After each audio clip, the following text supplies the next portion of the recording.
combina como é que faz, né? Para a gente Tá, colocar a gravação lá no YouTube também. ok.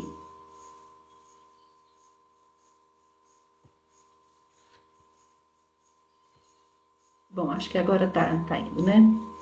Beleza. Tá gravando. Pode, Pode então, falar. tá com você. Boa tarde, pessoal. Vocês me escutam bem? Tranquilo? Sim, Gente, quem não me conhece, eu sou Daniel, sou professor da Estadual do Maranhão, aqui de São Luís, sou cearense, né, natural de Fortaleza, estou trabalhando aqui em São Luís há 2 anos e, né, como todos aqui têm um interesse em filosofia brasileira, vou falar um pouquinho sobre o Matias Ares, né, eu preparei uma apresentação que eu vou já tentar compartilhar aqui com vocês. Se em um determinado momento eu me estender demais no tempo, viu, Marília? Você me avisa, pode cortar aí que eu interrompo, tá? O Matias Ares é um filósofo pelo qual me interessei tem algum tempo. Não sou especialista no Matias Ares, então vou pedir aí a indulgência de vocês, né? Todos e todas, aí, especialmente o Rafael, dizer que o trabalho do Rafael foi uma referência para mim, certo? Tanto o trabalho do Rafael como de um colega que eu tenho, que ele é professor da Universidade Nova de Lisboa, Luiz Manuel Bernardo, né? Ele tem alguns textos sobre o Matias Ares, eu pedi, né, os textos dele, e tenho conversado com ele. Então, eu tenho um bolsista de iniciação científica, né, o Gabriel, que está fazendo uma pesquisa em Matias Ares, né, o paralelo do Matias Ares com o Michel de Montaigne, e faz parte de um projeto que eu tenho de estudo de filosofia brasileira, né? Ele e minha outra bolsista, a Thaís, que pesquisa a Clarice Lispector, né? Está usando a obra da Marília como referência e a Simone de Beauvoir. Então, gente, eu vou tentar compartilhar aqui agora. Eu não sei se eu vou conseguir.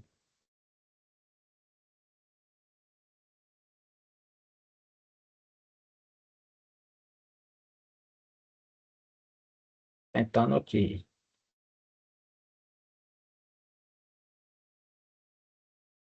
Deixa eu ver. Tentar novamente. É em compartilhar a tela, é isso ou janela? Oi, tenta pela janela, tanto faz. É um PowerPoint, que quando é PowerPoint você pode ir direto nele mesmo, né? Ah, Ah, agora tá aqui. Quase. Para mim tá quase. ele deu uma travada aqui para mim.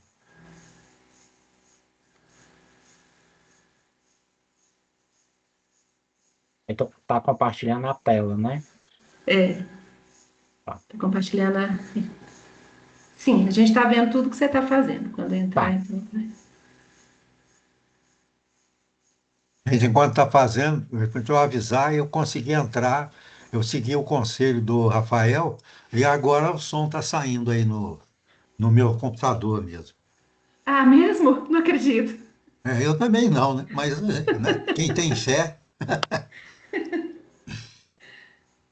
Coisas certo. do Agora tá Teams. certinho, Daniel. Tá aqui. Pronto. Obrigado, gente. Então, é, essa pequena apresentação, certo, sobre o Matias Ares, nasceu de uma fala, de uma aula inaugural aqui, né, no curso de Filosofia de São Luís, que o coordenador do curso me pediu, né, eu fiz uma pequena apresentação do Matias Ares, né, tentando relacionar com aspectos da matriz colonial que o professor Paulo propõe, certo? E os filósofos moralistas franceses, né, a partir da leitura que eu fiz do texto do Rafael, né, que saiu no volume do Colóquio Pensadores Brasileiros, né, em que ele participou. E aí, essa apresentação inicial, eu pedi gentilmente, né, para o professor Margutti dar uma olhada, ele fez uma leitura crítica, né, professor? E aí eu fiz uma senhora melhor em cima dos apontamentos dele, né? O texto ficou bem maior, né? Eu estava visando o dossiê que a Marília está organizando para a síntese, né? Então ele ficou de fato com como é que eu posso dizer, com uma carga, né? Com um escopo bem maior, mais robusto, né? E aí virou, né, o artigo que eu propus lá para a síntese. Então, é a partir dessa apresentação, sobretudo da primeira seção do artigo, né, que eu vou tentar conversar um pouquinho hoje, né, aqui no grupo. Então, vou passar diretamente aqui para a apresentação, tá certo? Então, o título, né, Matias Aires, Matriz Colonial e Moralistas Franceses, um diálogo, né? Tentativa de diálogo aqui. Então, quais são os meus objetivos, né? Eu pretendo defender, né, a filiação do Matias Ares a essa matriz colonial barroca, né, ou matriz eclética, cético histórico salvacionista, né, que o professor Margut traz para a gente, para compreender a filosofia brasileira, e a partir daí estabelecer algumas relações, né, entre o pensamento do Matias Ares e os filósofos moralistas franceses, né, mostrando que essa matriz colonial e a influência desses pensadores moralistas franceses não vão destoar, né? Na verdade, há uma harmonização em torno de uma visão de mundo do Matias Ares, né? Por quê? Porque uma coisa que eu discutia muito até com um dos autores que eu usei aqui, né, na minha apresentação, as referências bibliográficas, pessoal, elas vão estar no artigo, mas depois eu posso passar para quem quiser, né, dar uma olhadinha. O Luiz Manuel Bernardo, ele chamava muita atenção, né, e é curioso, né, que ele é um português, né, ele chama a atenção exatamente para isso, que os portugueses, quando vão falar do Matias Aires, né, eles sempre enfatizam que ele é português, né? Então, no máximo é luso-brasileiro, mas como, né, autor português, eles sempre batem nessa tecla. E às vezes a gente aqui não, né? A gente de maneira, né, muito, às vezes até apressada, né, corta logo ele do elenco dos autores brasileiros, né? Diz que ele é português, sem investigar se de fato a visão de mundo dele tem alguma relação ou não com a visão de mundo, né, do nosso pensamento, da nossa filosofia. Então, né, um dos autores, ele não é o único, né, evidentemente, mas um dos autores que eu encontrei, né, em que tem essa visão, assim, que nega, né, não só o que eu vou chamar aqui da brasilidade, né, dessa filiação do Matias Aires a um pensamento brasileiro, mas nega que o Matias Aires é filósofo, né, é o Cruz Costa. Então, na obra do Cruz Costa, existe um argumento que a gente pode sintetizar da seguinte maneira, né? Ele coloca que o fato Matias Ares ter nascido aqui, ter passado 11 anos aqui, né, não é suficiente para considerar ele um filósofo brasileiro. Então, teria mais ou menos aí uma visão, né, em que ele defende que a quantidade, né, de anos vividos em um determinado local vai ser determinante para a visão de mundo do autor, né, necessariamente. E aí eu pretendo trabalhar, né, uma visão que vai defender essa brasilidade do Matias Ares do ponto de vista de uma filiação a essa matriz colonial barroca, né, pela pertença, pela convergência dos seus elementos, né, o ceticismo, o estoicismo, o salvacionismo e uma forma de pessimismo. E aí, em seguida, mostrar que essa visão de mundo, né, ela não destoa do contato que ele teve com os moralistas franceses, né, mas alguns temas, né, a retomada do pensamento antigo na forma do estoicismo, né, o ceticismo, uma visão de mundo pessimista, né, se harmonizam nisso aqui que eu vou chamar das duas formações do Matias Aires. Bom, então tem alguns apontamentos biográficos, né, muito breves, que eu vou colocar aqui só no que diz respeito ao que é interessante para a gente, né? O Matias Ares nasce em São Paulo, certo? Ele vai receber em São Paulo a sua primeira formação, né, a partir dos estudos com os jesuítas, e posteriormente ele vai para Portugal, né? Ele vai pleitear e vai conseguir futuramente, né, o cargo que o pai dele ocupava, né, como provedor, né, da Casa da Moeda, e aí ele também estuda na França, né, o Matias Aires durante 5 anos, né, teria estudado na Sorbonne, e lá ele teria tido contato com os filósofos moralistas franceses, né, que eu vou caracterizar muito brevemente aqui, né, só en passant mesmo.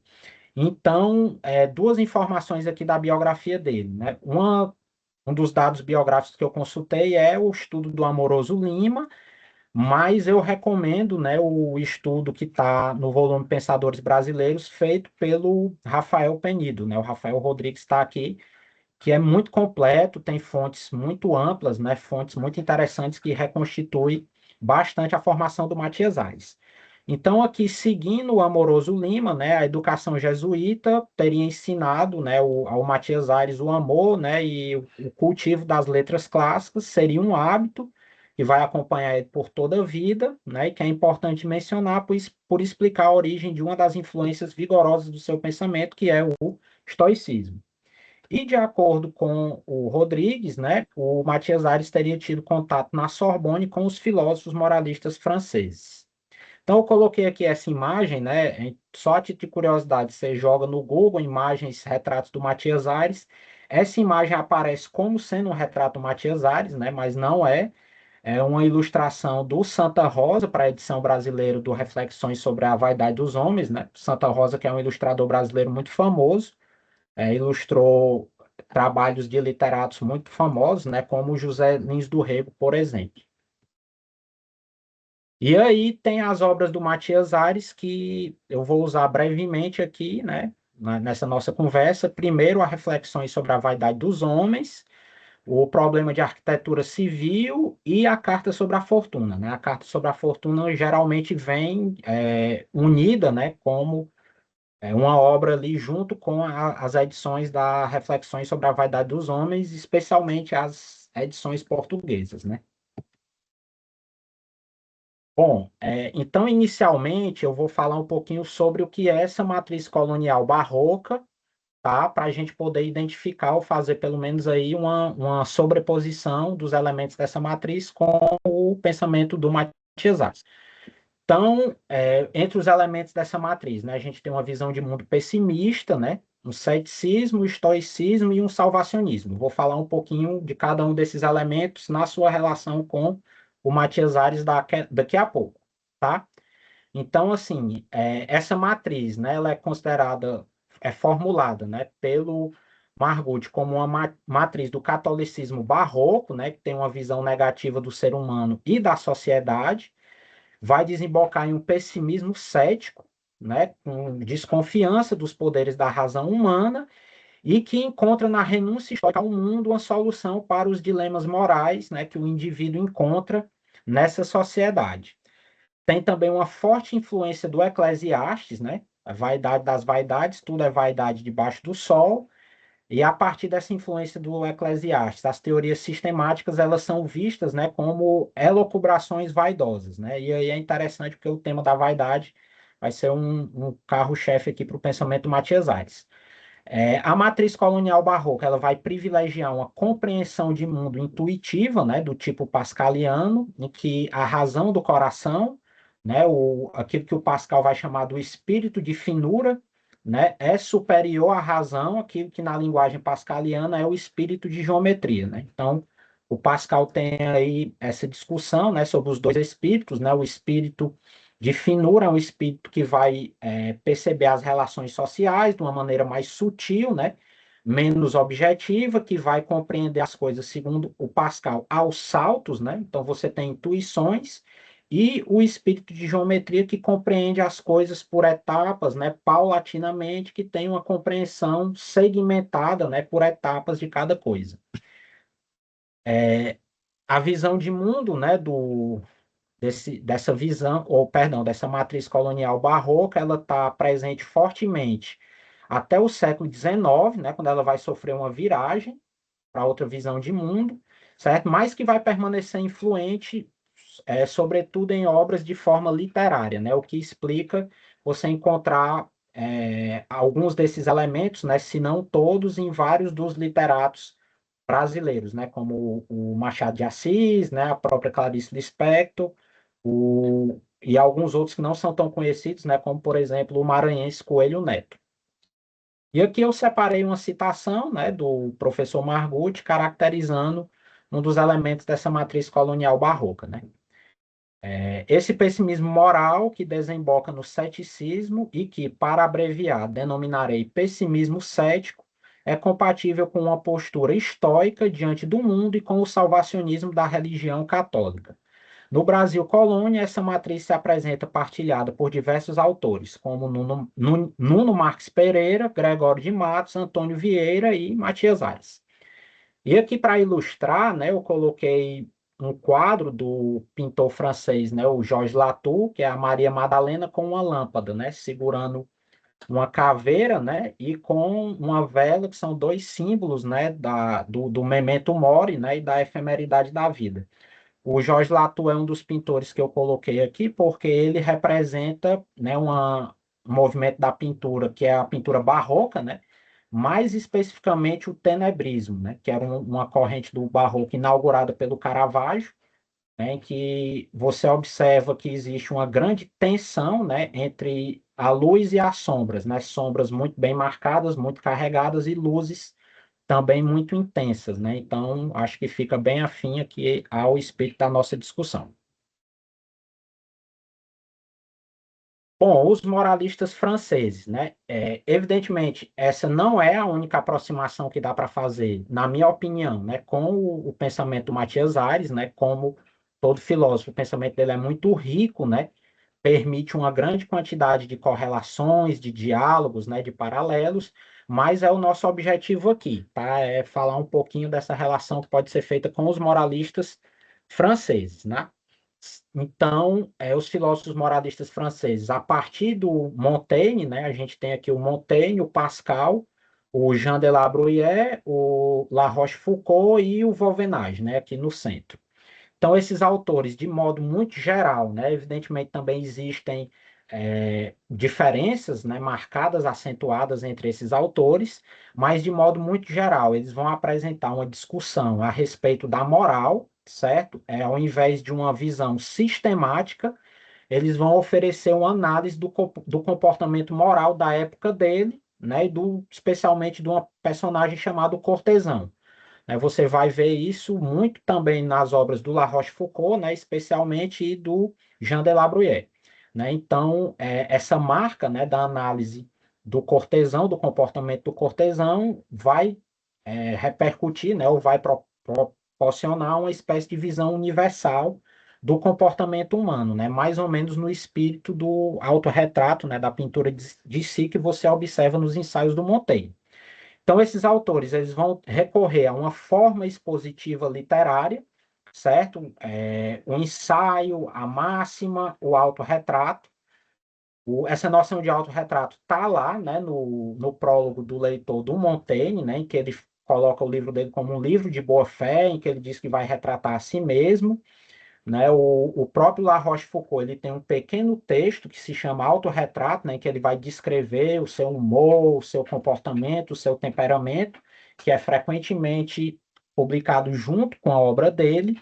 Então, é uma das formas, né, de exposição do pensamento desses autores, né, junto com a máxima, né, e o aforismo, que são clássicos.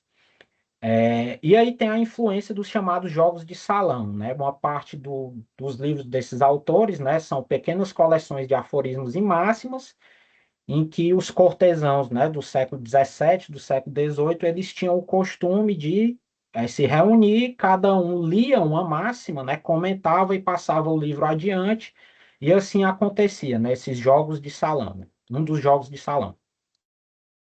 Bom, e aí a gente pode agrupar esses autores em posições antropológicas distintas. De um lado, você vai ter os autores que são mais otimistas, né, que vão ter uma visão do comportamento humano é, menos negativa, né, do que os outros. Então, nesse primeiro polo, eu vou ter o Montaigne e o Vauvenage, né, eu separei alguns trechos, né, das obras deles para a gente fazer esse paralelo, se der tempo, né?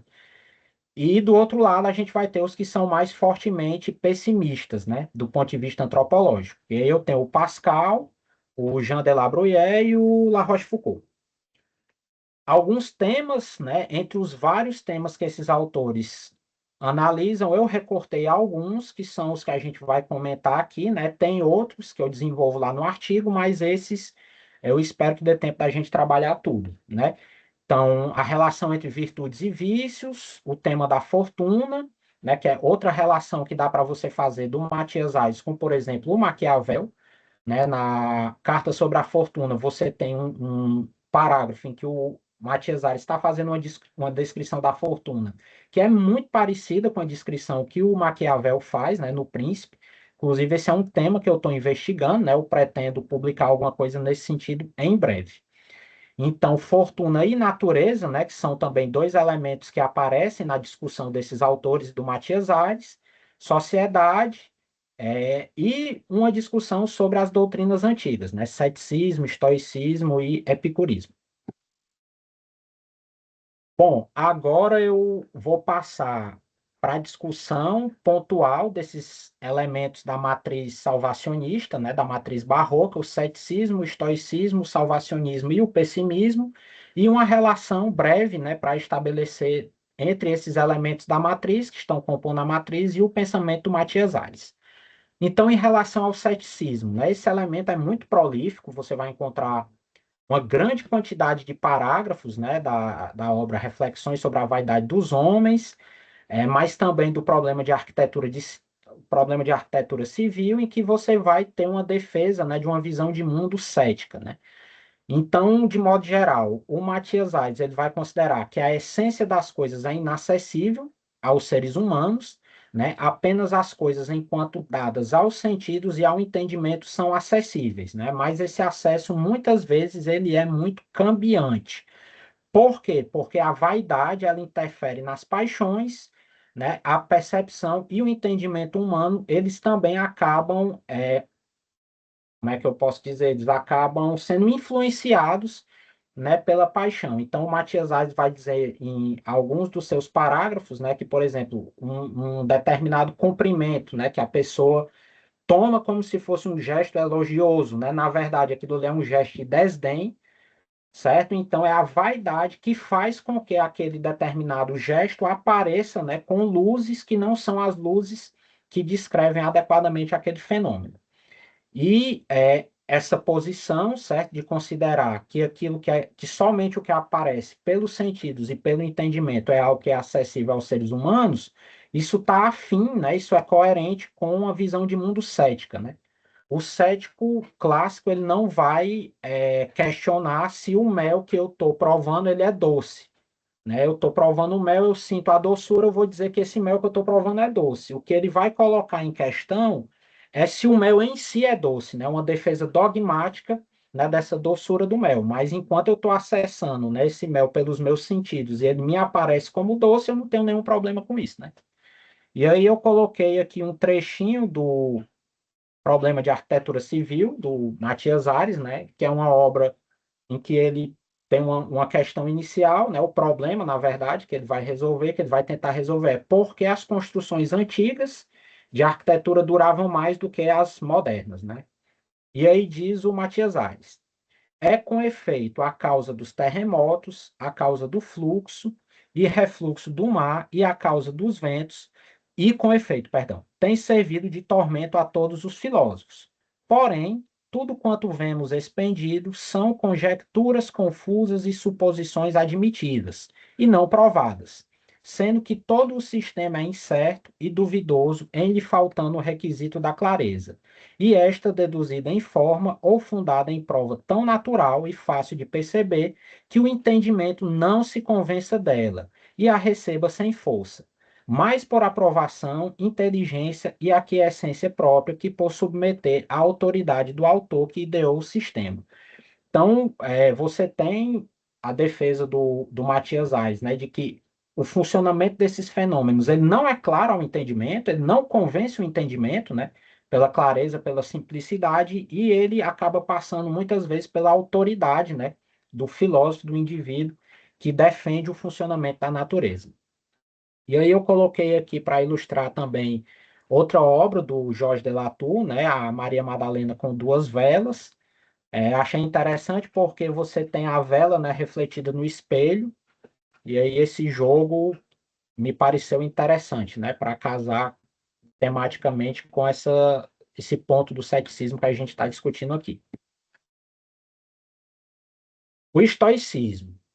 A carta sobre a fortuna, entre os seus assuntos, certo? Vai ter uma discussão sobre a disciplina da ataraxia. Né? Então, toda a carta sobre a fortuna, em vários momentos dela, você vai ver o Matias Ares falando, né, sobre essa preparação para receber os golpes da fortuna, apesar de que muitas vezes ele parece ser contraditório, né? Ele reclama dos golpes da fortuna, né, e tudo, e aí posteriormente ele vai dizer que não existe injustiça na fortuna, né? A injustiça está em quem considera que a fortuna é injusta, e que o que cabe, né, diante do fato da fortuna ter os seus eleitos, ter os seus diletos, é uma posição estoica, né? Uma ataraxia, é aceitar esses ditames da fortuna de maneira impassível, tá? Então, eu estou seguindo aqui também o Luiz Manuel Bernardo, né, que considera que existe uma oikeiosis, né, muito presente no pensamento do Matias Ares, o conhecimento de si, certo? Então, essa noção estoica, ela está relacionada com a autopreservação. A autopreservação faz com que o indivíduo procure o que ele dá, o que lhe faz bem, né, e evite o que lhe faz mal. E a partir daí, os estoicos, né, o Zenão, um deles vai dividir os bens em três tipos. Eu tenho os bens que são bons, né? E aí eu vou considerar bom, segundo a doutrina do Zenão, a virtude e o que participa dela, os bens que são maus, né? Sobretudo o vício e tudo que participa dele, e os bens que são indiferentes, né? Entre os quais o sábio estoico vai elencar a própria vida, a pobreza, né? E a saúde. E a impassibilidade, né, diante desses bens que devem ser considerados indiferentes, vai ser uma característica do sábio estoico. E aqui eu peguei um trecho da Carta sobre a Fortuna, do Matias Ares, que nos diz o seguinte: é uma espécie de propedêutica, né, do exercício do filósofo para se preparar para a morte.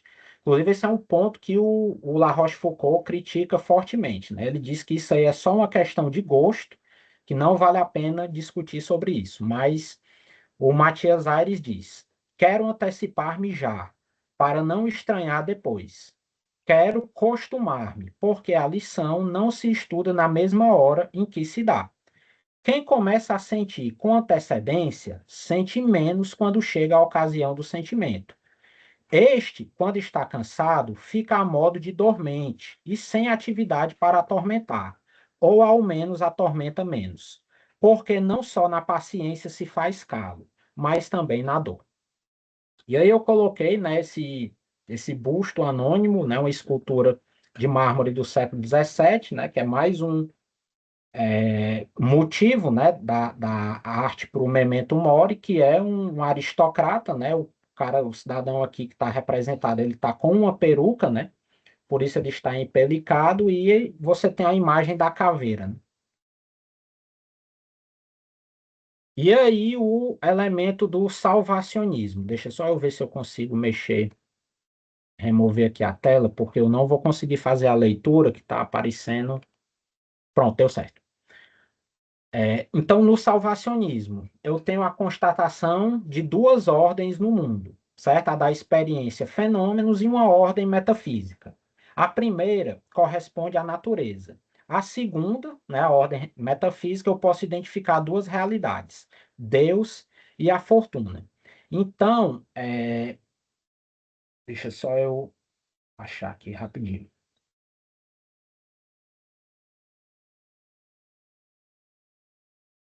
Pronto. Então, nessa segunda ordem, nessa segunda ordem com esses dois elementos, né, Deus e a fortuna, eu vou identificar esses elementos, né, e tentar trabalhar eles aqui separadamente, certo? Então, a gente vai primeiro iniciar a exposição do elemento Deus. Embora as reflexões, né, sobre a vaidade dos homens não sejam uma obra de cunho estritamente religioso, Deus ele tem uma função importante na obra, certo? Só uma coisa que é importante, interessante notar, que vai fazer o Matias Aires divergir, por exemplo, do Pascal, né? É que ele, nesse ponto aqui, ele vai estar muito mais próximo de uma exposição de Deus que você vai encontrar, por exemplo, no pensamento cartesiano, né? Deus ali na terceira e na quinta meditação, certo? Ele é exposto sem nenhum recurso a Jesus Cristo, né? A figura de Cristo. O que para o Pascal, né, é impossível, né? É impossível falar dessa noção de salvacionismo sem ser por meio, né, da figura de Cristo. Então vamos lá. Para entender, para compreender melhor, né, esse conceito, essa noção de Deus na obra do Matias Ares, sobretudo nas reflexões, tem um conceito que é muito importante, que é o conceito de amor, né? O Matias Ares vai propor aqui uma divisão no conceito de amor, né? Mas para entender esse conceito de amor, é interessante a gente também recorrer ao que o Matias Ares vai chamar de formosura. E aqui eu coloquei uma citação, né, da reflexão da vaidade Reflexão sobre a Vaidade dos Homens, em que o autor nos diz: o emprego do amor é a formosura. E quem nunca a viu, como há de amar? No amor há uma escolha ou eleição, e quem não vê, não distingue nem elege. O amor vem por natureza, a vaidade por contágio.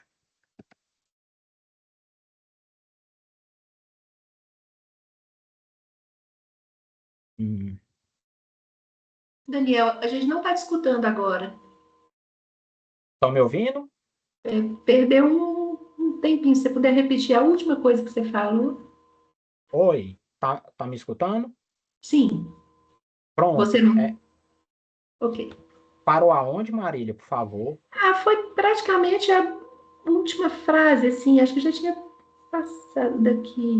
Você voltou duas telas agora, não foi? Foi, porque eu tinha passado demais. Não, é só o seguinte, né? Ele vai dividir o amor em dois tipos, né? O Ok. vulgar, né? E o amor sublime. E o importante é que essa noção de amor para o Matias Ares, né? Sobretudo dos objetos do amor sublime, eles não vão vir da vaidade, né? Isso vai ser um dado muito importante, né? Eles vêm do que ele vai chamar da natureza. A gente vai já discutir isso um pouquinho melhor. Bom, então, fazendo essa distinção entre os dois tipos de amor, né? O vulgar e o sublime. Vocês estão me ouvindo bem?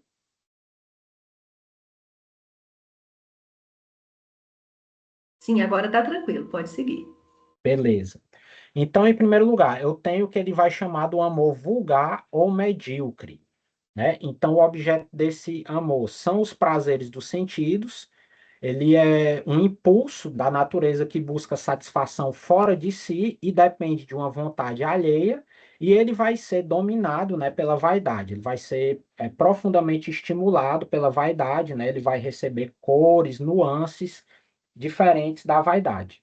E eu tenho o amor sublime, que ele vai buscar a contemplação do objeto desse amor, e esse amor se aproxima do amor divino. Então, esse amor sublime é uma emanação da alma, né, e vai encontrar contentamento nele mesmo, não fora de si. Por isso, ele não precisa da vontade alheia, ele vai ser oposto à vaidade.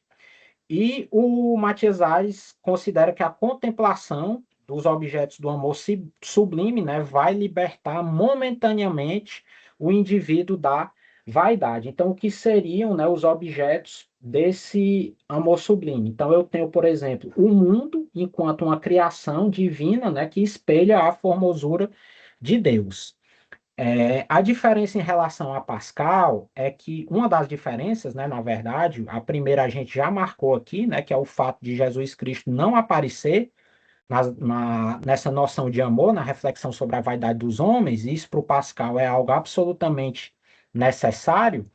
O Matias Aires ele também vai considerar que, assim, com um esforço, né, muito grande, colossal, hercúleo, né, um esforço tenaz, o indivíduo pode, em alguns momentos, né, alguns raros momentos, se desprender desse domínio da vaidade, né, contemplando esses objetos do amor sublime. Né? Há quem, né, uma coisa que até o Luiz Manuel colocou, né, quando eu estava discutindo com ele, é que talvez seja possível fazer um paralelo aí com o Schopenhauer, né, a metafísica do belo do Schopenhauer, né, para pegar o que tiver de semelhante, né, e realçar as diferenças, né, que certamente existem. Então, só para ilustrar, gente, eu coloquei aqui uma tela, né, de um pintor mais contemporâneo nosso, né, que eu tenho um jangadeiro que está fitando um dos objetos do amor sublime, né, o jangadeiro fitando o mar, uma tela do pintor Raimundo Sela, né, ele não é muito conhecido porque tem dois pecados, né, ele cometeu dois pecados muito sérios, né, o primeiro, nasceu brasileiro, e o segundo, além de ter nascido brasileiro, ainda nasceu no Nordeste, né? Então ele é um pintor cearense, é, não é muito conhecido, apesar de ter sido professor de gravura da Escola Nacional de Belas Artes, né? Um grande pintor, grande gravador, né? Muito completo. Inclusive, só rapidamente, quando eu fui bolsista do Museu da Universidade Federal do Ceará, na minha graduação, eu tive a oportunidade de trabalhar no Museu de Arquitetura, né? E tem uma sala lá só com trabalhos do Raimundo Sela. Gosto muito dele. Bom, segundo ponto aqui do salvacionismo, a fortuna. Eu identifiquei, certo, dois registros, dois sentidos dessa noção de fortuna na obra do Matias Ares. O primeiro, né, eu coloquei aqui, né, eu pus nessa caixinha, né, no primeiro registro ele é concreto, fenomênico. A fortuna vai ser algum bem que o indivíduo ambiciona. O segundo registro ele vai ser metafísico. Então esse segundo registro ele também aparece na reflexão sobre a vaidade dos homens, mas ele está muito bem delimitado na carta sobre a fortuna. Então, na carta, além da presença de Deus, eu vou constatar um fatalismo, né, muito forte a partir dos ditames dessa fortuna. E aí eu vou ter uma aproximação que pode ser feita, né, do Matias Ares com, por exemplo, o Maquiavel. Então, algumas das características da fortuna que eu pincei, né, eu tirei lá da carta sobre a fortuna, são as seguintes. O Matias Ares diz que a fortuna ela vai preferir as obras da ação às obras do discurso, né? Inclusive, esse para ele é um dos fatores que explicam o fato de ele não ser um dos diletos da fortuna, porque ele nunca foi um homem de ação, ele foi um homem de letras, né? Um homem de discurso. Talvez, né, isso explique também muito a situação do professor, né, de modo geral, mas enfim, a fortuna vai preferir, segundo ele, né, os audaciosos, os fortes e os jovens, né, os impetuosos, né, ela vai preferir ações resolutas. Nesse ponto também é muito parecido com a descrição que o Maquiavel faz lá no Príncipe. E a fortuna, né, de modo geral, ela é muito enganosa, né? Ele vai trabalhar a fortuna em paralelo com a desgraça, né? A gente vai ver isso no pessimismo, mas a fortuna ela vai ter uma desvantagem em relação à desgraça. A desgraça, pelo menos, é verdadeira, objetiva. A fortuna ela é enganosa.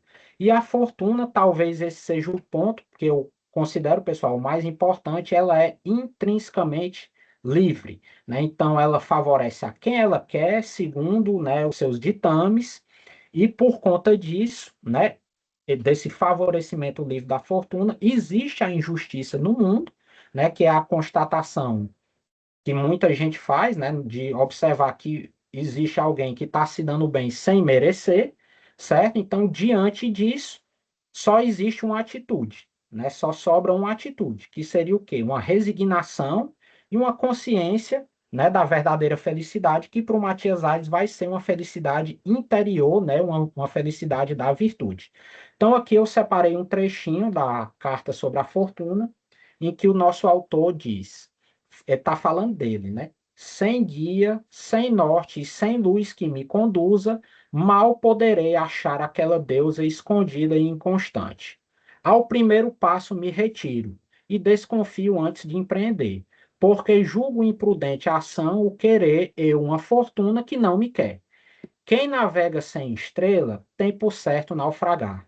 E quem só dá passos errantes, que fortuna pode ter? A fortuna não é cega, como dizem, ela vê a quem escolhe e mostra que vê bem, porque escolhe bem. Os que não são dos escolhidos creem ser cegueira da fortuna, o que é só cegueira sua. Julgam ser usurpação a fortuna que a outros se comunica. Que injusto pensamento! A fortuna não se vende, ela mesma é que se dá.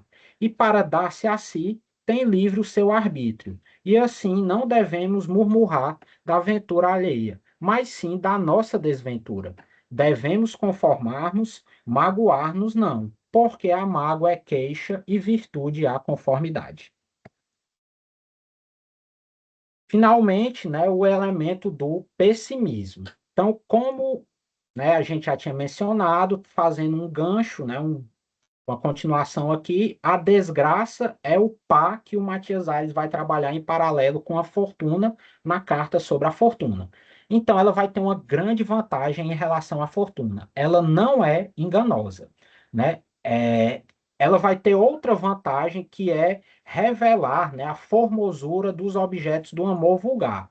O Matias Aires, ele faz um paralelo interessante nesse texto, que é comparar, né, a desgraça e a fortuna com portadoras de cálices. Então, o cálice da fortuna, ele muitas vezes parece muito bonito, né? Ele parece ter uma bebida muito adocicada, mas quando chega não é. E a desgraça, ela vai ter uma vantagem. O cálice dela se mostra como sendo o que ele é de fato, né? Doloroso e desventuroso. Então, vai ter essa vantagem em relação à fortuna. Bom, o pessimismo antropológico, ele, além da carta sobre a fortuna, né, ele também está presente nas reflexões sobre a vaidade dos homens. Em alguns parágrafos, né, o Matias Ares diz que o ser humano, né, ele defende que o ser humano chega ao vício cedo e sem mestre, né, ao passo que a virtude, perdão, o indivíduo vai chegar com muita dificuldade, né, não vai ter a facilidade que tem para chegar no vício, porque o indivíduo ele age fortemente pela vaidade, né? O indivíduo nasce sem vaidade, mas porque a vaidade ela vai ser um vício do intelecto, mas a partir do momento que o indivíduo começa a dominar o discurso, ele já se torna vaidoso. E aí a vaidade ela vai motivar todas as ações dos indivíduos. Nas reflexões, o Matias Ares especula, né, se aquele indivíduo que não tem vaidade, se ele ia conseguir realizar alguma coisa. E aí, nesse ponto, a gente pode traçar um paralelo, né, da vaidade com o divertimento do Pascal. Tem um dos parágrafos do Reflexões sobre a Vaidade dos Homens, em que o Matias Ares diz que o indivíduo, né, movido pela vaidade, ele arrosta oceanos, né, ele faz guerras, ele faz comércio. E é exatamente, né, esse tipo de expressão que o Pascal vai utilizar em um dos fragmentos que ele vai tratar do divertimento, né? O fragmento que tem a célebre conclusão quando o Pascal diz, olha, grande parte dos problemas da humanidade acontecem pelo fato do indivíduo não conseguir ficar quieto sozinho dentro de um quarto, né? Então, por isso, ele se lança a fazer guerras, né? Ele singra mares e oceanos, ele se mete em um monte de enrascadas. Então, outro ponto interessante que a gente pode trazer aqui para o pessimismo é a relação entre a virtude e a vaidade. A virtude da honra, por exemplo, para o Matias Aires, ela é o resultado da vaidade, certo? De não desprezar a própria reputação. Um indivíduo que tivesse zero de vaidade, por exemplo, ele não ia ter a virtude da honra, porque ele não ia estar nem aí para o que falam, né, para o que fazem da imagem dele. E aí eu separei aqui um trechinho também da Carta sobre a Fortuna, em que o Matias Aires diz, né? Eu já perdi de vista os lugares eminentes. Os meus olhos só se inclinam para baixo, e para cima não se podem dirigir sem violência. Tudo quanto vejo é com olhos desenganados. Talvez por isso veja as coisas como são, e não como se mostram, porque o desengano tem virtude e força para arrancar da formosura o véu caduco e mentiroso de que o teatro da vida se compõe. Então está aqui a noção de formosura, né, aparecendo também na carta sobre a fortuna.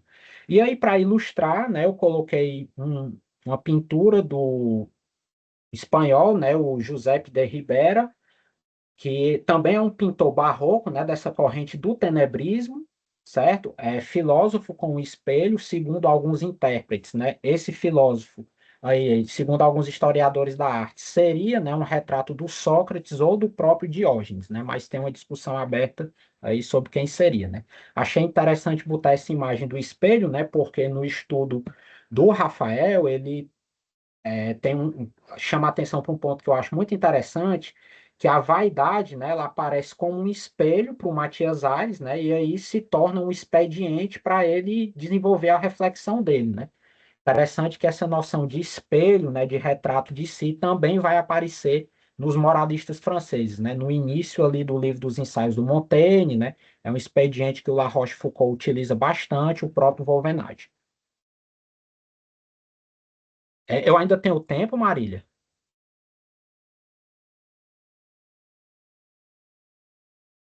Desculpa, estava fechado. 5 minutos, tá? Tá, já estou encerrando, viu, gente? Tá bom. Então, só para finalizar, breves aproximações aqui com os moralistas franceses. Então, do ponto de vista formal, a gente pode considerar que o Matias Aires e os moralistas franceses, eles têm essa adoção da forma breve, né? O Reflexões sobre a Vaidade dos Homens, ele é escrito em forma de parágrafos, né? E também da forma literária, né? Você tem a construção do ensaio, né? E também da missiva, né? Que é um expediente formal que o Matias Aires vai utilizar para trazer as reflexões, né? O pensamento, a filosofia dele. E também, do ponto de vista temático, eu tenho algumas afinidades. Eu separei algumas para a gente ilustrar de maneira muito breve, para encerrar logo, né? Fortuna, sociedade, vícios e virtudes e pessimismo. Eu já discuti, né, esses elementos anteriormente, mas é só para salientar. E aqui tem uma obra do Rembrandt, né, o filósofo em meditação. O Rembrandt também é um representante dessa corrente da pintura barroca do tenebrismo, né, junto com o Ribera, né, e o Jorge de Latour. São autores que vêm aí influenciados na esteira do Caravaggio. Vícios, virtudes e sociedade. Então, eu destaquei aqui o parágrafo 37 da reflexão sobre a vaidade dos homens, em que o Matias Aires expõe que os vícios dão forma à sociedade. Então, a vaidade de ser virtuoso é um vício com aparência de virtude, mas é um vício que corrige o indivíduo. Né? É interessante a gente fazer um breve paralelo aqui também, né, para mostrar como esses elementos, né, do pessimismo, da matriz cético-estoico salvacionista, como o Margutti coloca para a gente, vão estar muito presentes em autores posteriores, né, sobretudo da forma literária, como é o caso do Machado de Assis, né, naquele evento clássico em que o Lobo Neves, né, que era um amigo, né, um correligionário partidário do Brás Cubas, né, o narrador das memórias, quando eles dois se encontram na rua e o Lobo Neves sabe, né, que está sendo traído pelo próprio Brás Cubas, né, e o Brás Cubas sabe que o Lobo Neves sabe, né, dessa história porque ele recebe uma carta anônima informando que o Lobo Neves está sabendo que o Brás Cubas tem um caso com a esposa do Lobo Neves. Eles se encontram e se tratam, né, com a maior diplomacia, com uma cordialidade muito superficial. E aí o Brás Cubas faz a reflexão, né? Olha só, né, em nome da imagem pública, certo? Evitou-se uma carnificina, né? Evitou-se aqui uma confusão. Então eu tenho aí um vício, né, que está dando origem à virtude. E aí eu separei aqui os trechos, né, do Reflexões sobre a Vaidade dos Homens, para comparar com dois fragmentos aqui dos moralistas franceses. E aí diz o Matias Ares, né? A diferença e desigualdade dos homens é uma das partes em que se estabelece a sociedade. Por isso, esta se funda em princípios de vaidade, porque só a vaidade sabe corporificar ideias e fazer diferente e desigual o que é composto por um mesmo modo e organizado de uma mesma forma. Então, o Matias Ares ele vai ser oposto ao Wolvenage, né? O Wolvenage, na obra dele, ele considera que a natureza faz os indivíduos desiguais em termos de talento, né, que a sociedade é só um espelho dessa desigualdade. Ele, como um aristocrata, né, vai defender isso. O Matias Ares já pensa o contrário, né? A natureza faz os indivíduos iguais e o que os desiguala é a vida em sociedade, segundo os efeitos da vaidade. E aqui, né, eu separei uma máxima do La Rochefoucauld que nos diz: a virtude não iria tão longe se a vaidade não lhe fizesse companhia. E aí, essa máxima do Wolvenage que diz: se é verdade que o vício não pode ser eliminado, a ciência dos governantes está em fazer que ele contribua para o bem de todos. Pessimismo, vaidade e amor próprio. Então, o pessimismo, certo? O pessimismo na obra do Matias Ares, né? A gente já discutiu bastante, né? Com um tratamento ali da carta sobre a fortuna, eu achei interessante pegar essa máxima, né? Do Jean de La Bruyère, que mostra também o pessimismo da visão de mundo dele. Então ele diz: você é um homem de bem. Você não pensa em agradar ou desagradar aos favoritos, unicamente apegado ao seu mestre e ao seu dever. Você está perdido. Tema da vaidade e do amor próprio, certo?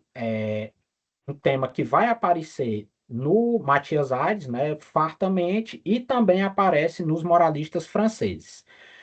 O segundo, né, alguns comentadores, a fonte do pessimismo do La Rochefoucauld é o amor próprio, né, e o amor próprio ele vai ser o princípio organizador da sociedade. Diz o La Rochefoucauld: o que os homens chamaram de amizade é apenas uma sociedade, um acordo recíproco de interesses e uma troca de bons ofícios. Enfim, é apenas um comércio em que o amor próprio sempre se propõe a ganhar algo. O Wolvenage, pessoal, ele vai ser considerado mais otimista, né? Segundo a minha visão, incipiente, né? Tem que deixar bem claro isso, mas segundo a minha visão, ele vai divergir do La Rochefoucauld em vários pontos, né? Tem uma máxima, né, um aforismo do Wolvenage, em que ele diz, por exemplo, ele cita nominalmente o La Rochefoucauld, né? Ele diz, olha, eu gostaria de saber o que ele acharia, né, de ser medido pela mesma régua que ele mede o resto da humanidade. E aí uma das críticas que o Wolvenage vai fazer ao La Rochefoucauld é que ele não diferencia os tipos de amor próprio. Para o Wolvenage existem dois tipos de amor próprio. Então ele vai dizer: se existe um amor por nós mesmos naturalmente solícito e compassivo, e outro amor próprio sem humanidade, sem equidade, sem limite, sem razão, será preciso confundi-los? Então é preciso fazer essa diferença, né, que segundo o Wolvenage, o La Rochefoucauld não faz. E aí esse tema da vaidade e do amor próprio, ele aparece na reflexão sobre a vaidade dos homens, né, do Matias Ares, em que o Matias Ares ele vai ser ambíguo, né? Ele, no meu entender, né, não sei se vocês concordam, mas ele nem admite nem nega que amor próprio e vaidade são a mesma coisa, né? Então, ele diz aqui no parágrafo 10: a vaidade parece-se muito com o amor próprio, se é que não seja o mesmo. E se são paixões diversas, sempre é certo que ou a vaidade procede do amor próprio, ou este é efeito da vaidade.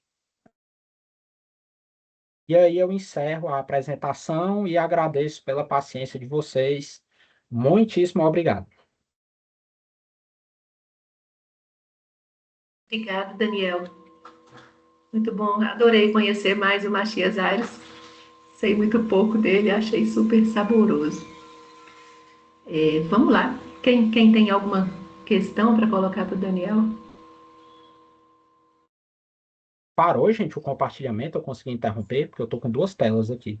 Não, está confuso agora. Parece que está. Eu não sei explicar, tipo espelhado assim. A gente está É, vendo a sua ficaram tela. duas telas. Tem que Agora parar de voltou para o compartilhar. material, para o PowerPoint. Agora Agora sim. sim. Agora deu certo. Eu tenho uma pergunta. Vai lá, Robson. Pensei em a Daniel, gente ficar aí até 15 para as 4, tá bom?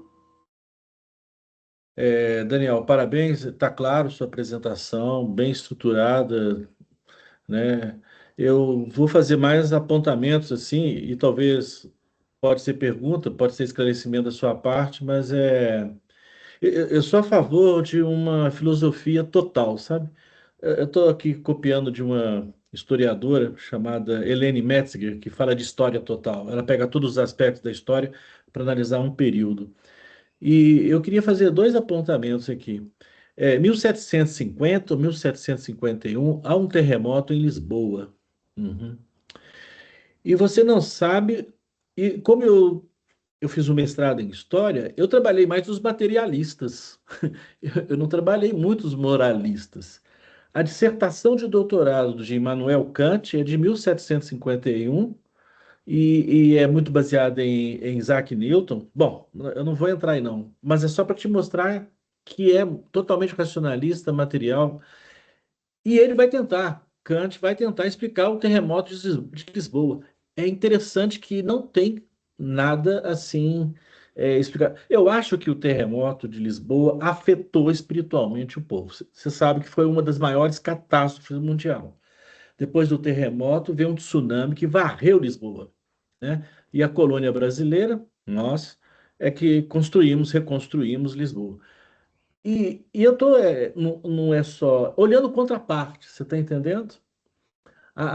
Os moralistas são interessantes, mas existem outros tipos de contextualização em que foge do texto do Matias. Eu sei disso, mas ele valeria a pena como contraposição. Eu só pensei nisso, tá? Não, sabe por quê?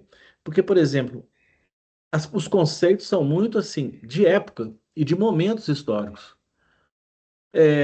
O que é vaidade? Eu sempre levo ferro, desculpa essa expressão, mas eu sempre apanho, faço coisa errada quando eu pego um conceito lá de trás e quero usar ele aqui no presente. Aí pronto, atrapalhou todo.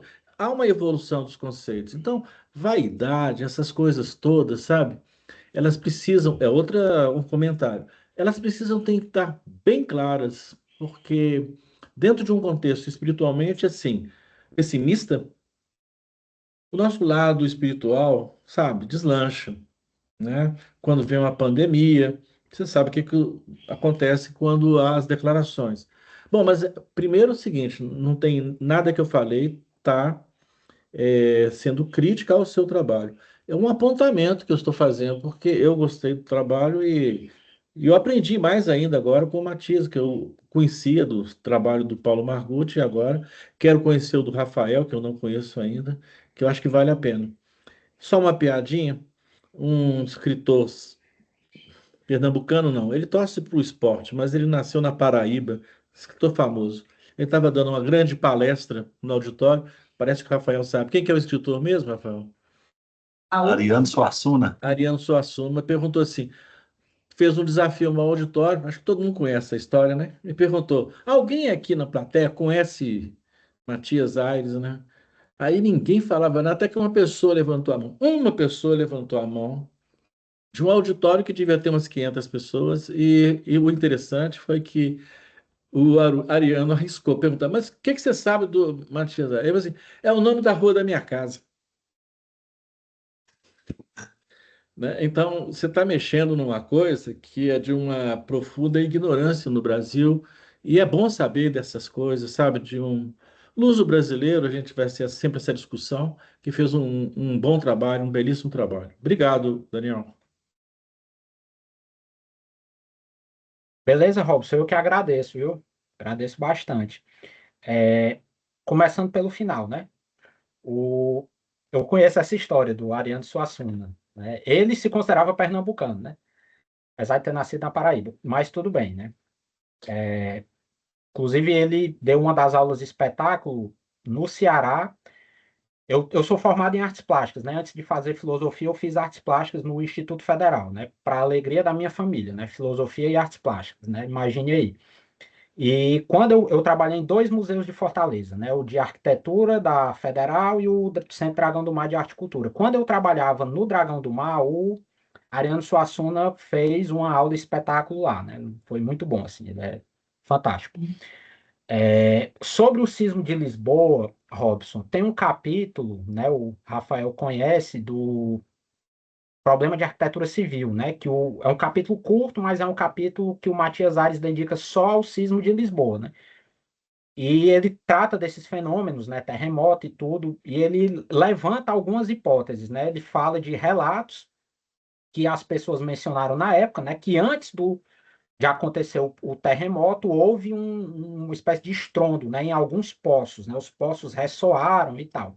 E aí ele diz o seguinte, olha, se a gente conseguir comprovar que esses estrondos foram, né, uma espécie de antecipação do fenômeno natural, né, do terremoto, a gente vai ter um alerta excelente, né? E aí ele fala que o ser humano não tem capacidade, né, a razão é muito complicada de dar conta desses fenômenos, né, em termos de causas finais e tudo, e ele vai terminar o capítulo prometendo que ele, Matias Aires, né, vai encontrar a causa, né, dos terremotos, desses fenômenos, né, do movimento do ar, né, do movimento das ondas, diz que vai identificar todos esses fenômenos, né? Então, só para dizer que no texto que eu submeti para a revista da síntese, o sismo de Lisboa é um dos pontos que eu vou trabalhar, né? Eu trago essa visão do Matias Aires, né? E trago um capítulo que tem nesse livro que é muito bom, né? Da Susan Neiman, né? O Mal no Pensamento Moderno, tem um capítulo só sobre as repercussões filosóficas, né? Leibniz, Kant, né, do modo como eles trabalhavam esses fenômenos, os jesuítas, né, e como esses autores trabalharam, né, ou compreenderam o fenômeno depois. E aí tem um ponto interessante, né, que eu não mencionei na apresentação, mas que, né, sua questão traz um ensejo, né, para a gente discutir agora, que é o seguinte: houve um terremoto antes, né, também que entrou, né, ali no radar da intelectualidade europeia, que foi na Jamaica, né, na cidade na capital, em que houve uma grande quantidade de mortos, a cidade inteira foi destruída e a repercussão intelectual foi mínima. Por quê? Porque os europeus, e essas são palavras, né, os termos que ela utiliza que foram extraídos de documentos da época. Gente, vocês estão me ouvindo? Tá aqui dizendo que eu caí. Deu uma Deu uma travada. travada, mas voltou. Pronto, voltei. Eu tinha caído, né? Mas foi só um instantezinho que a gente não te ouviu e logo Pouquinha retornou, coisa. não atrapalhou, não. Foi sobre do terremoto aí, tá caindo tudo. E aí, o que é que acontece, né? Os europeus, eles dizem, olha, uma cidade que era cheia de mulatos, mestiços e piratas, não tem conversa, não. Se foi destruída, é porque é castigo de Deus. Agora, Lisboa, não. Entendeu? Lisboa tem que ter um motivo, né? E aí, os que eram favoráveis à Inquisição diziam, olha, aconteceu porque Deus não está satisfeito, a gente está pegando muito leve. Os que eram contrários diziam, olha, aconteceu porque a gente está pegando muito pesado, né? Uma discussão assim bem interessante, né? Eu poderia até ter feito o paralelo com a noção da reforma e da contra-reforma, né? Que o Popkin faz ali no História do Ceticismo, mas eu achei por bem não esticar demais o artigo, né? Já estava grande demais. Mas só para dizer isso. E em relação à vaidade, Robson, também eu acho que teria sido, né? Eu optei por não fazer isso para a apresentação não ficar muito grande, mas pegar uma definição melhor da vaidade, né? Do que seria, de como a gente poderia entender lato sensu, né? Esse conceito no Matias Ares. E aí eu vou indicar, né, três posições que foram as posições que eu utilizei aqui, né? A do Margutti, no artigo dele sobre o Matias Ares e o David Hume, né? Tem uma apresentação do conceito de vaidade que eu utilizei, que eu segui, a posição do Rafael, né? Que está aqui, que pode esclarecer melhor do que eu. E também tem um teórico português que ele vai fazer uma tipologia das vaidades, né? Ele vai colocar as vaidades, vai dividir em grupos, né? Então eu tenho as vaidades sociais, né? Eu tenho as vaidades que ele vai chamar de vaidades extremas, né? A vaidade do indivíduo diante da doença, diante da morte, né? De mostrar que é forte e tal. A desse português, eu não estou dizendo isso, viu, gente? Não é porque eu estou na frente do Rafael e do professor Margutti, não. Mas a dele eu achei mais pobre, assim, porque ela é mais uma tipologia que não compreende, no meu entender, né, o conceito com uma amplitude e uma profundidade mais filosófica, né, que a vaidade ela vai ter uma repercussão na teoria do conhecimento, né, mesmo na filosofia política e, por que não, numa visão metafísica de mundo. Mas eu coloco isso também lá no artigo, né? Eu faço um pouquinho dessa apresentação. E muito obrigado, viu, Robson, pelas questões. Prazer grande. Obrigada, Daniel. Rafael? Deixa eu baixar no. Vocês me ouvem bem? Sim. Primeiro, Sim, eu tranquilo. só quero falar que eu tô no trabalho, tô na Secretaria de Educação, então às vezes pode ter algum barulho aqui, porque está bem movimentado hoje. Mas vou aproveitar, o Robson, o terremoto ele aconteceu em 1755. O, a publicação da Reflexão da Vaidade dos Homens é 1752, então é anterior. Mas eu, na minha dissertação de mestrado, eu trabalhei muito essa ideia de porquê, né, da vaidade. A conclusão que eu cheguei foi o contexto. Matias Ares, ele nasce no Brasil, 1705, então, assim, filho de um português de origem pobre, com uma brasileira, né, que ali tem traços de mulatice, né, como era chamado na época, inclusive ele luta muito contra isso, esse defeito de mulatice. Ele nunca foi bem aceito na corte portuguesa, lá no século XVIII, e ele luta o tempo inteiro, enquanto o pai dele é um homem de ação, né, como o Daniel falou, a fortuna ela beneficia os homens de ação. O pai dele vem com 12 anos para o Brasil, se torna um dos homens mais ricos do Brasil na época, volta para Portugal com uma fortuna gigantesca e constrói um império, sendo, digamos assim, um dos homens mais importantes da corte naquele momento, sendo o provedor da Casa da Moeda. Matias Ares não consegue nada disso. Inclusive, destrói tudo isso. Ele perde, inclusive, o cargo de provedor da Casa da Moeda em briga com o Marquês de Pombal. Nesse mesmo ano de 1755, a mãe dele morre também. A mãe do Matias Ares morre. Então, assim, ele se isola do mundo, aí é onde ele escreve a Carta sobre a Fortuna. mas as reflexões são anteriores. O tema da vaidade vem mais desse contexto, se o Paulo e o Daniel concordam comigo, ele vem mais desse contexto de experiência de vida que ele tem. Mas, ô, Daniel, eu queria te parabenizar mesmo aí pela apresentação, foi excelente, e te dizer que eu fico envaidecido também, né? pelas citações aí. Mas, enfim, eu fiz algumas anotações também, não vou falar tudo, porque o tempo está corrido e o Paulo também vai falar. Só sobre a ideia do amor sublime, que eu até trabalhei isso na minha dissertação de mestrado, que inclusive vai sair, gente, como livro esse ano, pela editora Dialética. Mas eu considero que o amor sublime, ele vem da graça. Ele não é algo conquistado. Ele não é algo enfim, pelas boas ações. Ele é algo que vem da graça. E uma escolha sem critério. Assim como é a definição de graça lá para o Santo Agostinho, por exemplo, né? Eu até faço essa comparação. E sobre a ideia de Deus, ele trabalha muito a ideia de Deus como Deus arquiteto do mundo, né? Meio que um grande arquiteto do universo, algo assim, né?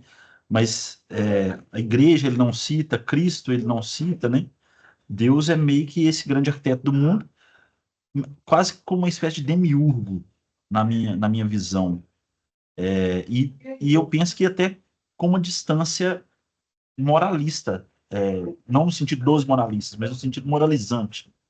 Deus não seria um critério moralizante, mas só digamos assim, uma entidade metafísica, um demiurgo mesmo. E outra coisa que você destacou, né, que eu achei muito interessante, e na dissertação eu chamo de virtude mercenária, que é quando o vício dá origem à virtude. Aí eu até utilizo esse conceito assim de virtude mercenária. Por exemplo, aquele que ajuda, faz ali um ato de filantropia, mas que ele está fazendo aquilo para se promover, para promover sua marca ou para tirar foto para as redes sociais, etc e tal, né? Mais ou menos nesse sentido, assim, virtude mercenária, que se aproveita do verniz, né, da virtude, mas para um interesse para o próprio umbigo, digamos assim. E a questão do espelho também, isso me toca muito profundamente, porque, inclusive, a sua leitura, ela é uma leitura diferente da minha. Eu digo com relação ao próprio texto do Matias Ares. Eu considero muito o espelho como algo, de fato, importante nesse sentido. Cada leitor que vai ler o texto, ele vai levar consigo inquietações que são próprias dele, né? Você destacou muitas coisas aí que para mim foi muito importante, muito interessante, que eu não tinha tentado, entende? E eu acho que essa questão do espelho, ela permeia todos nós, né? E, enfim, não vou estender mais, só eu escrevi um texto para a revista da UNB, para Polemos, que chama A Vaidade Refletida no Espelho. Eu analiso o conto O Espelho, do Machado de Assis, mas digamos assim, usando ferramentas meio que do Matias Aires, sabe? Não deixa isso explícito, mas para você que leu aí o Matias Aires, você vai perceber. Eu analiso o conto utilizando aí algumas ferramentas de análise do Matias Aires. Então, mais uma vez, parabéns, Daniel, pela apresentação. E vamos trocando figurinha aí, que é um tema muito interessante. Abraço. Quer comentar, Daniel? Brevemente, Marília. Assim, primeiro agradecer, né, Rafael? Com certeza vamos trocar figurinha. Eu queria já de antemão, eu vou procurar esse texto, né, agora quando a gente terminar aqui, mas se você já puder colocar Eu lá te no mando, grupo, eu gravo, eu ou jogo eu lá. agradeço demais, meu irmão. E o livro também, viu? Quando sair, por favor, me avise, porque eu certamente vou adquirir, né? E aí vai para a bibliografia do meu bolsista, né, do Gabriel, assim como o texto do Robson, né? É, não, é agradecer muito pelos comentários, né? Pela sua atenção, né? Ter percebido tudo, anotado, né? Para mim é Ave Maria, muita felicidade. Sobre o amor sublime, né? interessante porque que eu procurei fazer foi mais esse paralelo dele com os moralistas franceses, né? Então, como ele não menciona, né, a figura de Jesus, né? Nesse ponto ele é bem cartesiano, apesar dele ser muito crítico ao Descartes, né? Inclusive lá na Reflexões sobre a Vaidade dos Homens, né? Ele coloca o Descartes como pertencente a uma seita, né? Dos filósofos que deturparam Aristóteles, né? Mas nesse ponto ele vai ser bem cartesiano, né? O Deus dele, eu coloquei o indivíduo como conseguindo, né? Chegar, caiu de novo. De novo deu uma travada, mas a gente já está te escutando de novo. Travou Vamos lá, só a ó. imagem, a gente consegue Do ouvir. indivíduo como conseguindo, né? Chegar a esse auxílio por esforço próprio, porque ele não menciona Jesus, né? Então, como você mencionou, a perspectiva agostiniana da graça, né, como um mistério, mas é um mistério aqui em que Cristo não aparece, né? Isso para o Pascal é um escândalo, né? Porque, bem, o que me recorre imediatamente é o seguinte: você lembra daquela regra da moral provisória do Descartes, né, que espelha um dos mandamentos céticos, né? Olha, segue as leis, a religião do teu país de origem. E vamos lá, e o Descartes usou isso, né, para se manter fiel ao catolicismo, né? Quando um ministro protestante tentou converter ele, ele disse: olha, sigo a religião do meu rei, né? Até uma anedota que o Gilson conta, o Etienne Gilson. E aí, como esse ministro ficou insistindo para o Descartes se converter, ele diz: não, eu Não, agora saiu mesmo. Agora ele caiu Caiu de mesmo. vez. Espera, tá voltando já. Dessa vez você caiu de verdade. Não Olha está o me som. escutando, Daniel. Ô, Daniel, ouvindo? se você desligar sua câmera, Não, mas eu talvez acho fica que mais estável aí para você. Pronto. estamos Estão me ouvindo. Isso. ouvindo? Sim, pode Sim. terminar, pode concluir. Pronto, aí é só o finalzinho, né? E o Descartes diz: olha, eu não sigo a religião do meu rei, eu sigo a religião da minha ama. Então, o problema, né, que eu acho que o Pascal veria beleza, siga a religião do país que você nasceu. Mas e se você nasceu na China? Né? Você vai seguir, você está entendendo? Então, a figura de Cristo para o Pascal, ela vai ser um elemento sine qua non, né? Para ter a salvação, que é algo que não aparece aqui na reflexão sobre a vaidade dos homens. Tá O certo. bicho Posso travou passar para aqui, o Paulo? gente. Congelou total. A gente está te escutando. Você está Nós ouvindo? estamos te escutando, Pronto, Daniel. agora eu estou ouvindo. Gente, é porque tá chovendo aqui em São Luís. E aqui é assim, viu? Choveu, a cidade para, se acaba tudo. Tá certo. Mas, enfim, só Podemos. para. Não, só para concluir, a reflexão sobre a vaidade dos homens, né, ela é anterior ao Cisma de Lisboa, mas o Problema de Arquitetura Civil, né, que é publicado até pelo filho do Matias Aires, né, ele é a primeira edição, se eu não me engano, é 1770. E aí vai ter outra 71, né? E aí vai ter outra edição 77, 78. Então já é posterior ao Sismo de Lisboa e aí ele tem um capítulo, Robson, em que ele vai discutir o terremoto, né? De modo geral. É isso. Paulo, pode ir.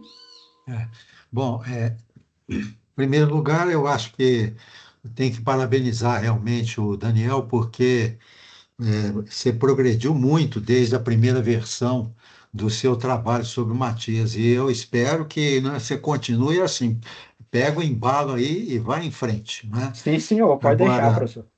é, agora o texto meu sobre Hume e Matias Aires, que você mencionou, e me fez lembrar, fazer só um comentário aqui meio anedótico, que é o seguinte: eu apresentei esse texto num congresso sobre ceticismo na UFMG, que tinha sido organizado pela Lívia Guimarães, que é especialista em Hume, né?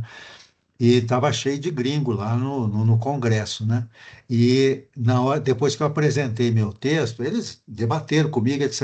Mas quando terminou a coisa, eles foram conversar com a Lívia e perguntaram para ela se eu não era muito certo da bola, não, porque eles acharam que né? Muito esquisito a comparação que eu fiz do Matias Aires com o Hume, e ainda pus o Hume como super vaidoso diante dos critérios do Matias Aires, né? Então é interessante isso, porque assim, se você fala alguma coisa diferente do que eles estão acostumados, você deve ter algum parafuso a menos, né? Então eu fui assim classificado por conta disso. Mas o que eu gostaria de dizer, por exemplo, o Robson ele fez uma sugestão aí de fazer uma comparação, né, entre maneiras diferentes de encarar o terremoto de Lisboa.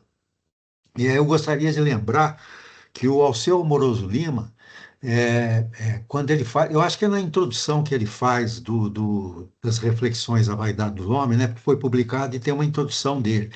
E aí ele comenta o problema da arquitetura civil, dizendo que ele associa o Matias Aires ao modernismo, porque o Matias Aires revelou conhecimento de técnicas de arquitetura, ou seja, conhecimentos científicos que o aproximavam, então, dessa área, né?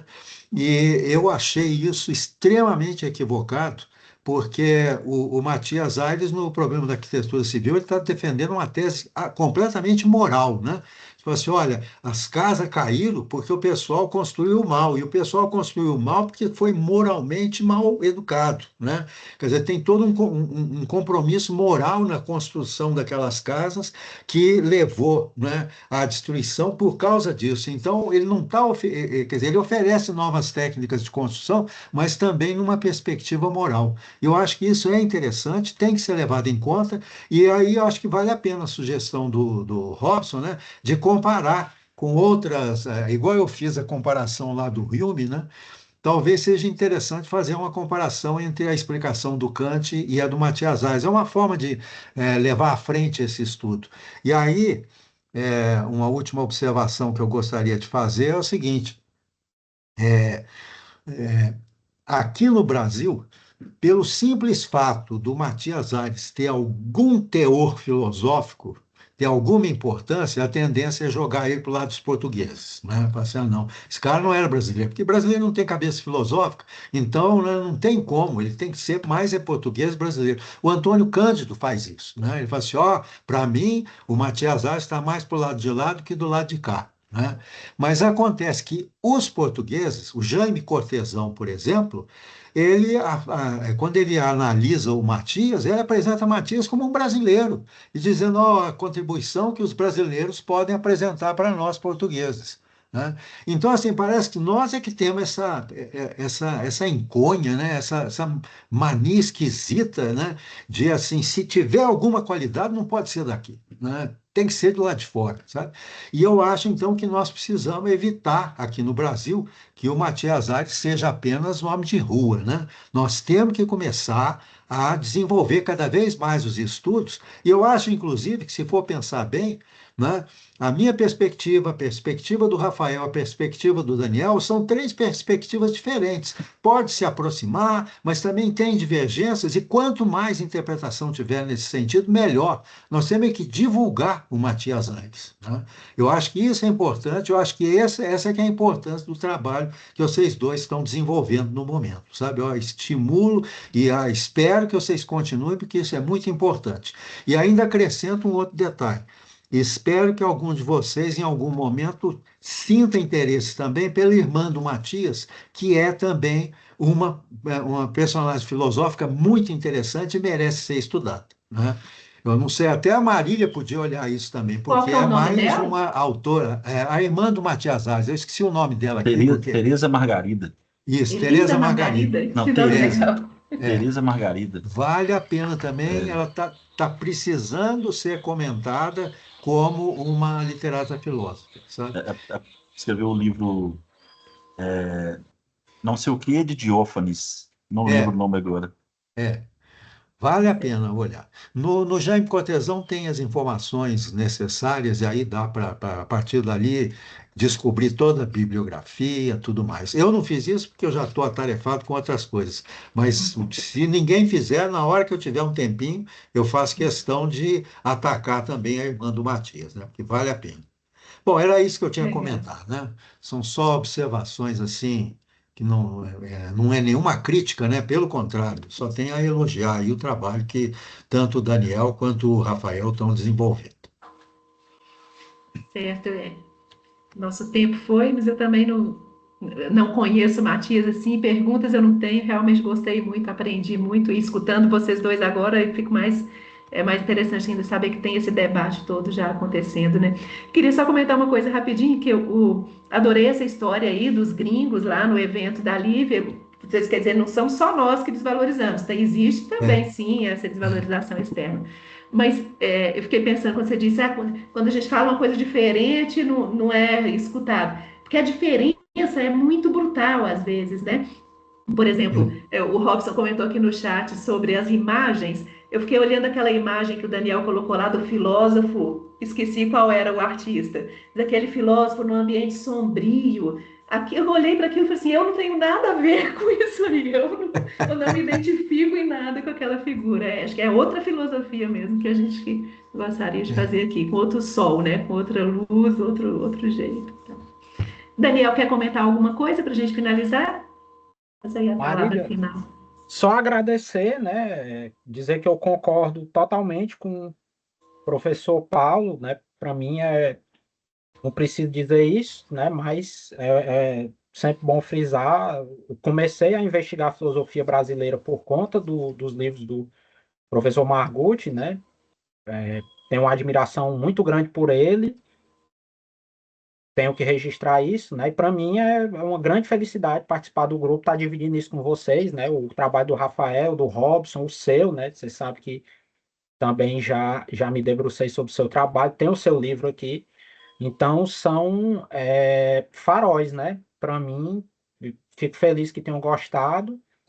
É uma apresentação que evoluiu, né, professor? O senhor ouviu bastante, né? A primeira versão foi mais uma apresentação rápida para o início de semestre. Aqui, depois me debrucei, tentei seguir a sugestão do professor Margucci, que foi trazer alguma colaboração, né? E concordo totalmente com ele. Eu acho que também vale a pena um tema a ser aproximado aí, essa concepção de arquitetura que está lá no problema de arquitetura civil do Matias Alves com outros pensadores, né? O Kant, o próprio Hegel, né, o Schopenhauer, né, com a metafísica das artes deles aí, respectivamente.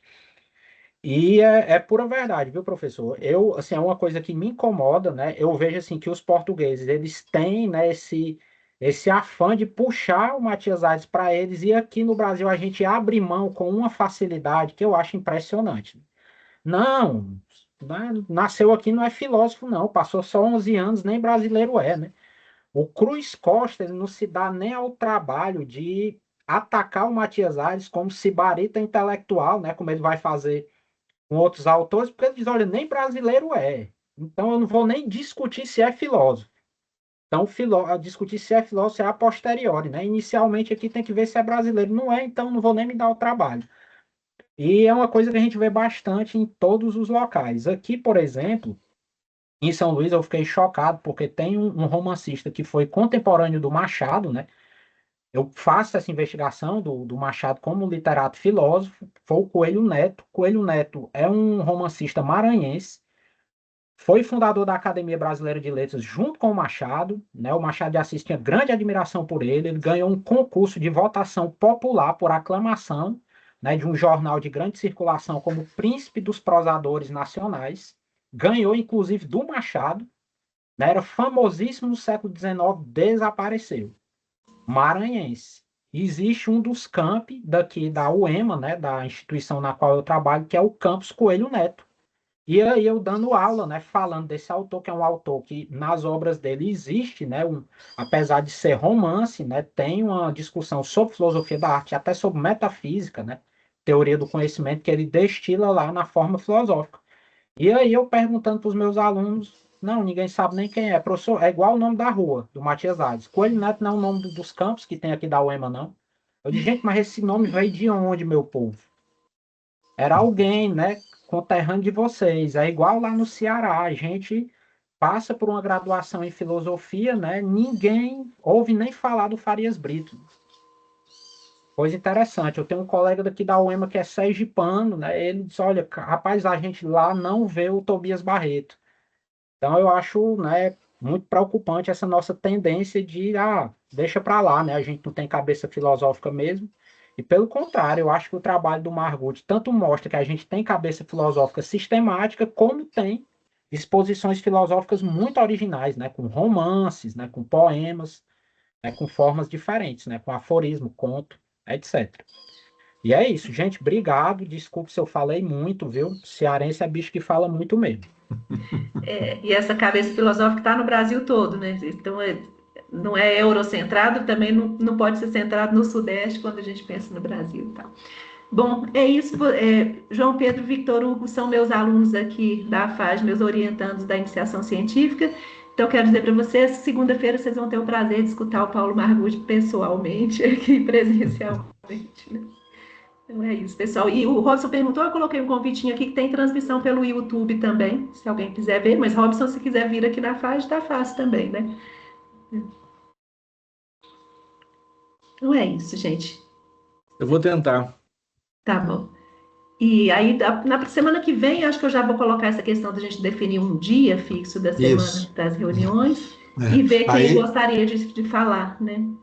aí se aproveita não apenas para definir o dia, mas também para estabelecer a data da próxima reunião, né? Já estabelecer logo. De repente, a gente Isso, podia até fazer um calendário para o semestre. Hum. isso, Tá exatamente. bom. Então Muito tá. obrigada, pessoal. Beleza. Tchau. Tchau. Tchau, tchau, boa Valeu, tarde. gente. Obrigado. Tchau, Ô, gente. Foi um Marília, envia prazer. o link Gostei para muito da nós, reunião. Como? o link da reunião da A aula gravação que inaugural. você está dizendo? Não, da aula inaugural. Ah, tá. No convite aí, não tá, que é o YouTube da FAGE. Vai estar lá com a Ah, tá. transmissão ao Não, vivo. beleza. Tá bom? Não é link, não. É pelo YouTube mesmo. Viu? Tá bom? Beleza. Beleza. Obrigado. Tchau. Obrigado, Obrigado. Rafael. Tchau. Falou, Obrigado, Daniel. Marília. Parabéns mais uma vez. Obrigado, meu irmão. Tamo junto.